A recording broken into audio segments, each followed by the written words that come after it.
नमस्कार मैत्रिणींनो, स्वागत आहे आपलं सीताच्या स्वयंपाकमध्ये. तर आज मी तुम्हाला दाखवणार आहे, पहा आता घेऊन आलेले तुमच्यासाठी खास एकदम भोपळा, गोड भोपळा. गोड भोपळ्यापासून रेसिपी दाखवणार आहे. अगदी सोप्या पद्धतीत आणि सहज होणारी ही गोड भोपळ्याची रेसिपी आहे. तर नक्कीच पहा, करू नका. तर इथे पहा भोपळा घेतलेला आहे मी. गोड आहे, अगदी लालजरद भोपळा आहे. आणि खरंच भोपळा ना सर्वांनाच आवडत नाही, कंटाळा करतात घरात खायला. तर काहीतरी वेगळं करून दाखवण्याची बघते आता तुम्हाला. म्हणजे वेगळं म्हणजे पारंपरिक आहे तसं म्हटलं तर, पण वेगळे पद्धतीने जरासं थोडंसं वेगळं वाटलं पाहिजे अशा पद्धतीने. तसं भोपळा खायला तसं बाहेरच्या देशात तर आपल्या इंडियामध्ये भोपळा खायला कंटाळतात, नकोच म्हणतात भोपळा. बरीच लोक तर नकोच, करूच नका म्हणतात घरामध्ये. सगळ्यांची नुसती कधी केला तर हिरव्या भोपळ्याची भाजी तर नुसती नाकं मुरडत राहतात. पण अशा पद्धतीने करून पहा हा लाल भोपळ्याची. आणि बाहेरच्या देशात तर खरंच ह्याचा फेस्टिवलच बनला जातो ह्या भोपळ्याचा. आपण खायला हे करतो, ह्याला महत्त्व देत नाही जास्त भोपळ्याला, पण बाहेरच्या देशात खूप महत्त्व आहे या भोपळ्याला. तर नक्कीच आपण पण महत्त्व द्या. खूप विटॅमिननी भरलेला हा भोपळा असतो आणि खरंच खावा भोपळा हमेशा. 8 दिवसांनी 15 दिवसांनी हा गोल भोपळा खाल्याने खरंच म्हणजे त्याच्यात जीवनसत्व आहे, बिना केमिकलचा होतात. असं कुठे पण टाकलं तरी त्याचं उगवून येतात आणि मग त्याचे भोपळे निघतात. आपले कुठे पण आपण शेतात म्हणा, कुठे आपलं जनावरांचं शेण असतं तिकडे पडलेलं असला किंवा तिकडे कुठे पण उगवतो हा भोपळा. आणि खूप म्हणजे त्याला कसलंही केमिकल घालती नाही किंवा काहीच नाही, अगदी असाच असतो. तर नक्कीच पहा, तुम्ही करून पहा हा ना, खात जा. सांबारमध्ये घालतात भोपळा, बरेच जागी वापरला जातो. पण आपण आता मी करणार आहे कुकरमध्ये. तर कुकरमध्ये एकही थेंब पाण्याचा न वापरता मी हा भोपळा शिजवणार आहे पहा. तर इथे मी कुकरमध्ये ते लावलेला आहे, ठेवलेला आहे सर्व. 1 किलो भोपळा होता आणि कुकरमध्ये त्याचं साल काढून मी ठेवलेला आहे. तर ह्याला मी घालणार आहे गूळ. तर हा जरासा खालीत भोपळा टाकला आणि नंतर टाकते गूळ. तर हा 1 किलो भोपळा आहे ना, ह्याला जवळजवळ अर्धा किलो गूळ घालणार आहे मी. मस्त एकदम तसा गोड आहे भोपळा म्हणून अर्धा किलो गूळ, नाही तर 1 किलोला 1 किलो गूळ लागतो गोड नसला तर. तर असा मस्त पिवळा धमुक आहे ना भोपळा. पांढरा निघाला जरासा तर ना मग गोड कमी असतो, पण हा पिवळा धमुक असल्यामुळं लालजरद एकदम ऑरेंज कलरचा आहे मस्त. आणि आता कुकरमध्ये लावणार आहे, पण मी एकही थेंब पाण्याचा न वापरता कुकरमध्ये लावणार आहे भोपळा. तर कशासाठी लावणार आहे, आणि याला फक्त 2 शिट्टी करून घेणार आहे, जास्त करणार नाही. 2 शिट्टीमध्ये ते बिना पाण्याचं शिजणार आहे पहा तुम्ही. आता मी लावलेला आहे कुकर, आता ठेवते. अगदी 5 मिनटातच होणार आहे, जास्त काय वेळ लागणार नाही. तर हे पहा, तर कुकर बंद करून घेते आणि लगेच आपला भोपळा होणार आहे तयार पहा. 5च मिनटं लागतो, जास्त काही लागत नाही.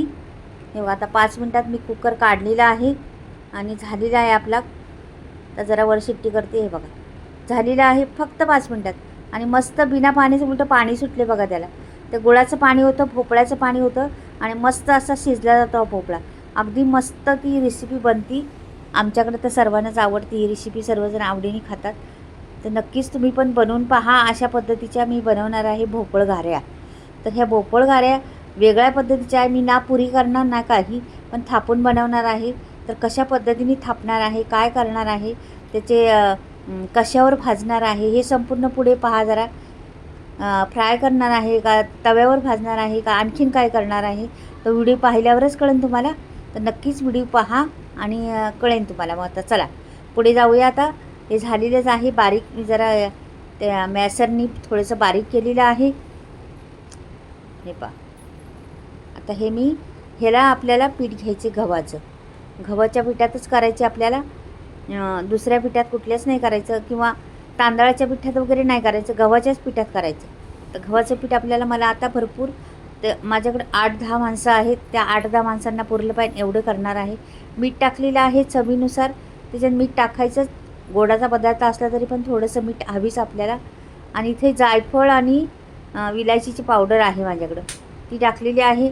छान सुगंध सुटतो, गुळाचा असल्यामुळे जायफळ घालावंच, छान लागतं तो. आणि हा आता भोपळा शिजलेला ओतून देणार आहे त्याच्यात, न पाणी घालता. हे जेवढं पीठ बसेल ना तेवढंच. आता हे एवढं पण पीठ बसणार आहे माझ्या अंदाजाने. तर एवढं पीठ बसेल एवढं टाकायचं आपल्याला त्याच्यात. हे बघा, पाणी टाकायचं नाही जरा पण, जेवढं मळण तेवढंच मळायचं पीठ. जास्त भोपळा घातला तर छान होत लागती, कमी भोपळा घातला तर कमी, म्हणजे एवढे बरोबर नाही होत. म्हणून जरा बी पाणीचा वापर करायचा नाही, जेवढं पीठ बसेल तेवढंच घालायचं. पीठ जास्त घालायचंच नाही.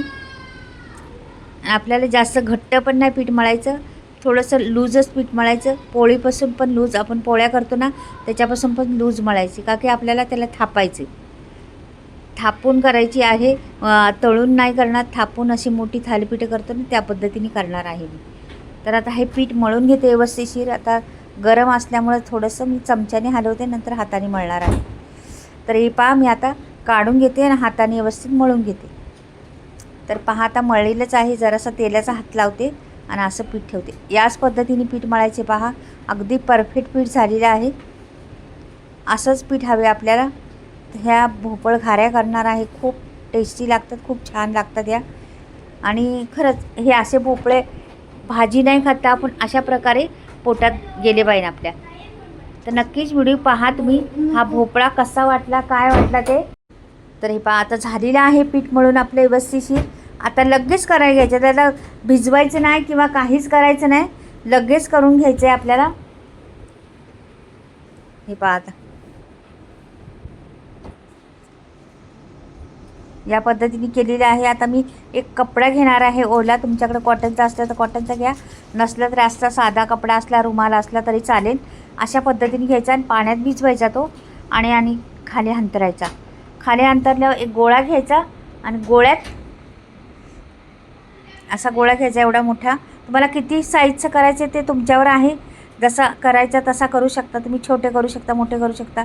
मी आता एवढी साईज करणार आहे, तुम्हाला आणखीन मोठे करायचे तर करू शकता किंवा आणखीन छोटे करायचे तर करू शकता. असं थापायचं. तर त्याच्यावर काय होतं, बोटं ओढली पाहिजे आपली. अशी बघा बोटं ओढलेली आहेत ना, अशी बोटं ओढली ना छान दिसतात ते आणि मस्त वाटतात खायला. तर हे पहा. आणि आता हे झाल्यानंतर ना मध्ये एक होल पाडायचं. होल पण कशासाठी पाडायचं ते पण पुढे सांगते तुम्हाला. आता पुढे व्हिडिओ पहा तुम्ही. इथे मी ठेवलेला आहे तवा, म्हणजे फॅनच आहे साधा आपला. त्या फॅनवर टाकलं असं, जरासं तेलाचा हात लावला होता मी पहिला त्याच्यावर, आणि नंतर फॅनवर टाकल्यामुळं आता हे चमचावर तेल घ्यायचं आणि कढईने ओतायचं आणि ते मध्ये होल आहे ना त्याच्यात ओतायचं. हे ह्याच्याकरता होल आहे. होलमध्ये ओतलं ना सगळीकडे तेल पसरतं, कमी तेल लागतं आपल्याला. एक चमचामध्ये म्हणजे 2 चमचे छोटे स्पून त्याच्यामध्ये पुरे होणार आहे आपलं. अगदी मस्त उलटं पालटं करून भाजून घ्यायचं. भाजून अगदी खरपूस घ्यायचं चांगलं. असे त्याच्यावर डाग पडले पाहिजे थोडे थोडे असे काळपट, आणि खरपूस असं मस्त भाजलं तर खूप छान लागतं. त्याच्यामुळं खरपूस भाजून घ्यायचं. उलटं पालटं करायचं, जास्त वेळ लागत नाही भाजायला. पण गॅस एवढा फास्ट करायचा नाही, नाही तर एकदमच करपून द्यायचं नाही. अगदी स्लोमध्ये मिडियम गॅस करायचा. मिडियम गॅसवर उलटं पालटं करून. आता 2च स्पून तेल घातलेलं आहे, त्याला तेल पण जास्त लागत नाही, अगदी थोडं तेल लागतं. छोटे चमचे होते, 2 चमचे घातलेले आहेत, ते पण पूर्ण भरलेले नव्हते. तसं पाहिलं तर 1च स्पून घातलेला आहे. हे बघा. तर हे बघा असं मस्त भाजायचं मात्र अगदी, आणि मऊ लुसलुशीत होतात अगदी. पोटात पटकनी जातात आणि तोंडात घातल्यावर लगेच गायब होतात. असे खूप छान या घाऱ्या बनवलेल्या आहेत मी. बनवून पहा तुम्ही पण अशा पद्धतीने घाऱ्या, कमी तेलात आणि मस्त लागतात त्या. बघा असं पुऱ्या केल्यापेक्षा ना ह्या अशा घाऱ्या बनवल्या ना खूप टेस्टी लागतात, खूप छान लागतात. तर तुमच्या पद्धतीने तुम्ही करून पहा. पण ही पद्धत कशी आहे ती पहा. खरंच भोपळा खा. तुम्हाला सांगितलेच बाहेरच्या देशात ह्याचा मोठा फेस्टिवल बनतो या भोपळ्याचा. आपण पण महत्त्व द्या, का की ते खूप विटॅमिनने भरलेला भोपळा असतो. त्याच्यामुळं सर्वांना खायला घाला.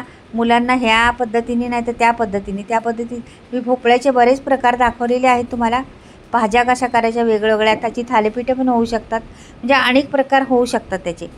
तर केलं तर करायचं असंच आणि खायला घालायचं सर्वांनाच. खरंच मस्त वाटतं. आता एक भाजून झालेला आहे, दुसरा भाजून म्हणजे पटापट होता, दुसरा तिसरा भाजून असं भरपूर केले आहेत मी, झाले आहेत माझे.